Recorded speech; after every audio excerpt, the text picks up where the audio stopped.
Before God makes you world famous, He'll first take you through the silence, the kind that stretches, that echoes, that tests everything you thought you knew about purpose and promise.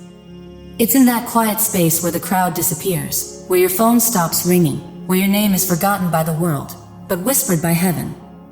You'll start to wonder if the vision was real, if the calling was a mistake, if you've been overlooked. But hear me clearly, chosen one, this silence isn't punishment. It's preparation. It's sacred ground. Because before the spotlight ever finds you, God is making sure you can stand in it without losing your soul. And just when it feels like nothing is happening, that's when everything is. Stay with me. Let's go deeper. God often hides you. Before He announces you, and before He elevates you, He isolates you. If you're in a season where it feels like God has placed you on Do Not Disturb, congratulations, you are next in line. Every great story has a period of mystery before the breakthrough, and it seems like God's favorite writing style is the plot twist of silence.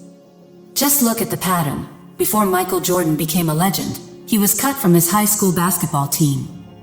Before Oprah became a billionaire, she was fired from her first TV job. And even before Jesus began his ministry, he spent 40 days in the wilderness, alone, away from the noise, in communion with God. Silence, then, is not rejection.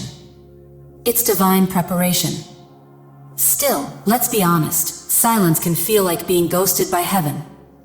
You pray, but it feels like your prayers have been left unread. You wonder if God has forgotten you. But what if this silence is actually God's loudest confirmation that He's about to do something massive in your life? This is the point where most people panic, self-promote, or rush into things that God never endorsed. But not you. Because today, you're going to understand why this silent season is the most critical chapter of your life, why God is keeping you hidden, and why, if you embrace this season, when He finally speaks your name, the entire world will have no choice but to listen. Silence, though often misunderstood, is disruptive, and that's the point. The world thrives on noise, social media, gossip, opinions, constant chatter. If you're not loud, the world assumes you're irrelevant.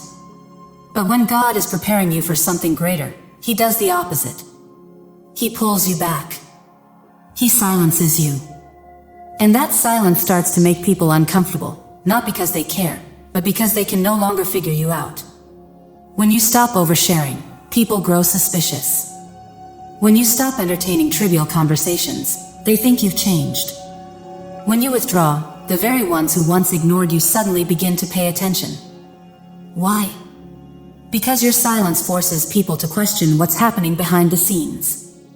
The truth is, most people don't want you to grow. They want to keep you predictable. The systems of this world rely on labels. If they can define you, they can control you. But when God begins to shift you, He removes those labels.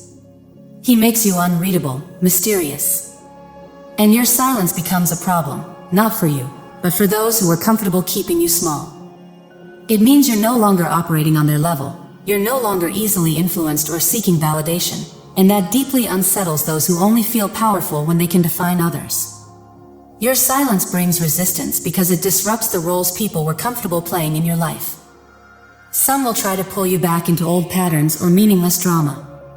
Others may test you to see if you'll react the way you once did. Some will even take offense, as if your growth is a personal attack. The truth is, they were comfortable when you were stagnant. It gave them permission to stay the same. But now that you're moving differently, they're forced to confront their own lack of progress. That's one reason why God silences you before elevating you. It's not only for your peace, but also to disrupt the systems and relationships that once held you back. This silence breaks chains, shifts atmospheres, and prepares you to become someone who can no longer be overlooked. Secondly, the silence is where God edits you before your public release. Just as a book undergoes multiple rounds of editing before it hits the shelves, you too are going through a refining process.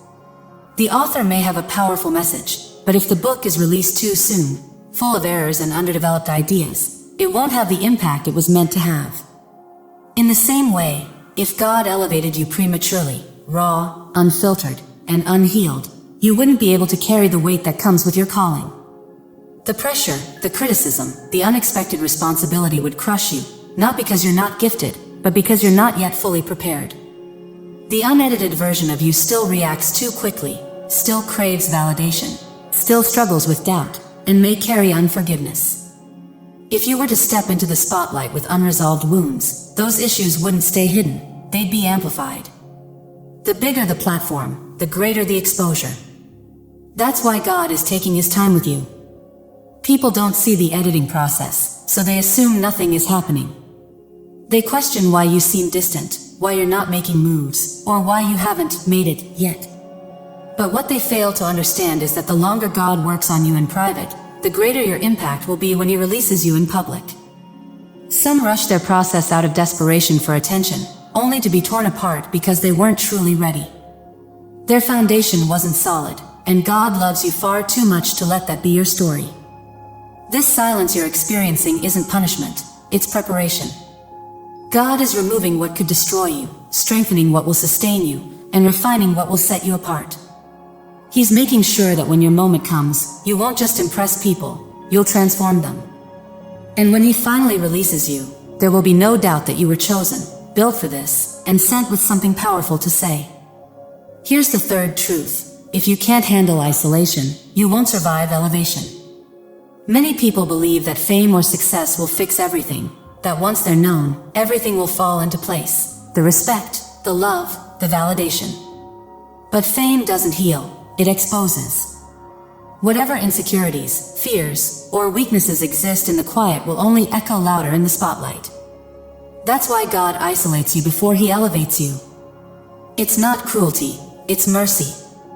He's preparing you to carry the weight of where he's taking you. Most people don't realize how lonely elevation can be. They think success means more people around, more opportunities, more support. But in truth, the higher you go, the more clearly you see people's intentions. Some will genuinely love you, while others will only love what you can give them. Some will celebrate you in public but envy you in private. And if you haven't learned to be comfortable in solitude, that kind of isolation at the top can break you. That's why, in this season of silence, God is teaching you how to operate without applause, how to trust him when no one else sees, and how to walk in your purpose without needing constant reassurance. He's building a foundation in you that can't be shaken, so when elevation comes, you don't just rise, you remain. Once you step into visibility, there will be days when people praise you, and days when they turn on you. If your confidence is rooted in their approval, you'll constantly be tossed around by every opinion, rumor, and shift in public perception. That's a fragile and dangerous way to live. This season of isolation, however, is cultivating something within you that fame never could: unshakable confidence in who you are and what you've been called to do. When you learn to stand strong in private, you won't crumble in public. When you master solitude, you won't be swayed by flattery or manipulated by fake loyalty. God is preparing you so that when you reach the top, you don't just survive, you thrive. Because real success isn't about being surrounded by people, it's about having the inner strength to stand firm, even if you have to do it alone. Number 4. God's silence is the exile before the throne. Exile is never comfortable. It often feels like rejection, like being cast aside or forgotten. But in truth, it's part of a divine strategy.